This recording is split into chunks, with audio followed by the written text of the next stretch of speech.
I'm Malcolm Van Delst, and this is a continuation of the Low Self-Esteem Reading Room, aka Loser, a deliberately nonlinear genre-defying text that explores feminine gatherer as opposed to hunter, holistic as opposed to specialized and goal-oriented life experience. From the forward, if you have nothing to lose, but also nothing to gain because you will never matter, your life becomes open for experimentation. You can write, sing, act, draw, dance, knowing none of it matters. In doing so, you realize that achievement is chimera. The women, slaves, and exploited. These people are never counted among heroes, yet without them, the heroes don't exist. Heroes are thieves. Don't be a hero. Last week in Cara's book, Piss, Alien, and Friends, a writer struggled to tell the story of how her high school teacher told her she could write. Mental darkness. The woman closes the book. At least, well, there was the story about the alien doing research on planet Earth, but it doesn't have the same abrupt non-ending as the Annie books did. Piss, Alien, and Friends wasn't structured like a story. It was a series of shorts, and that made it okay that it didn't have an overall ending. Too bad it was so bleak, though. But the rest of the books, she feels her heart knot and her face flush. How can you just leave a reader hanging there? What's the point? The woman sighs loudly. Is there a point? There isn't, says Naomi. What? The woman spins around in her chair. Yes, I'm here, says Naomi, laughing. The woman stares in the direction of the voice. There are no endings because these writers have no, well, faith, I guess, but something else too. Hope. They have no hope. They believe their lives will pass in a gray ennui. They believe they have no control over this gray ennui life. They don't see wonder, though they do see visions, characters in other worlds, and when they write, they see more and more of these. But you must help them, or rather, will you help them? The woman, is that the character Naomi in a circle, levitating in the northeast top corner of her living room, above and slightly to the left of the brown bookcase? But what can I do? She hears herself say. Did I did I really just say that? She feels herself start to panic. It's simple, says Naomi. Ask them to finish. The woman stares into the corner. There is something there. Okay, she hears herself say. She's almost crying. She slaps her arm, pinches it. No, she's awake. Good, says Naomi. These are all broken stories, even Piss Alien. Every writer wrote a broken story, the woman thinks.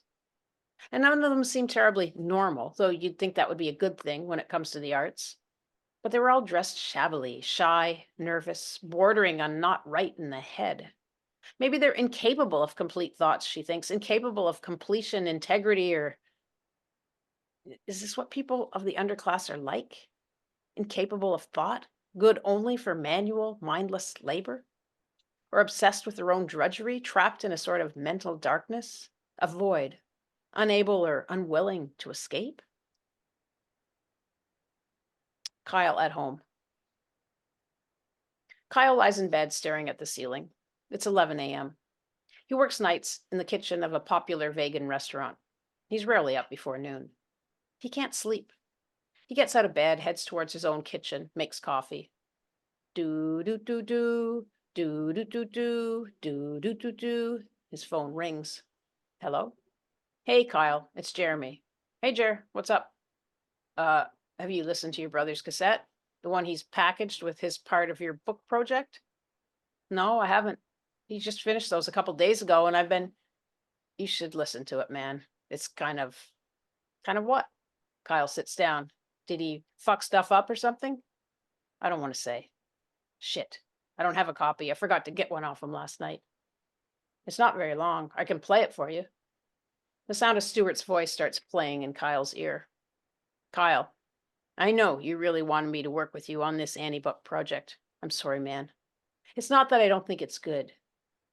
Kyle, says Jeremy when the tape is ended. Kyle sighs. Thanks, Jer. Thanks for letting me know. I'm sorry. Kyle stares at the bookcase in front of him. His cat comes in and rubs against his leg. Kyle? Thanks, Jer. I mean that. I gotta go. Okay. See you Thursday. Yeah. Ending 1. Kyle throws his phone at the table. Fucking Stuart. letting him down again. I should have expected this. Kyle reaches down, scratches his cat, and stares at the bookcase in front of him. His eyes drift to a pile of games. Well, I didn't want to write a traditional story. I suppose I can end with this. Ending 2.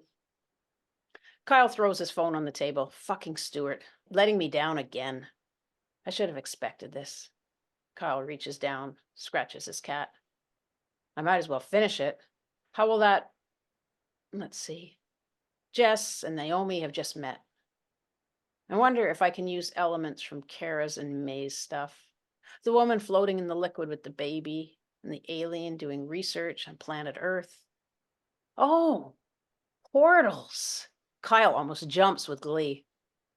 The woman and the baby floating in fluid will come in from a portal into Jess's world. And the alien will orchestrate the whole thing with an ooh. Everyone's minds will be joined together from the back, but they won't realize it because it's in a dimension they can't see, like the Earth being round and people not being able to see that before the Greek geographer talked to that guy in another city about shadows. The system will be like that ant colony that spans continents, only this will span worlds, planets, species. A huge, vast network of synapses and nerves, like a Wi Fi for collective stimuli, emotion, and thought processing.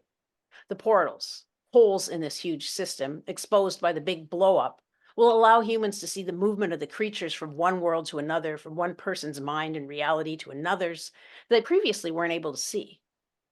Finish this. Kyle claps his hands.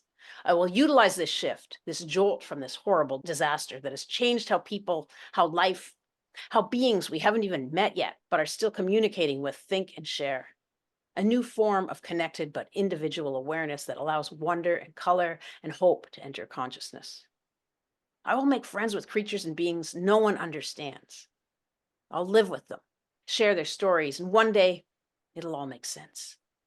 I will finish this and make friends across realities I can't even comprehend.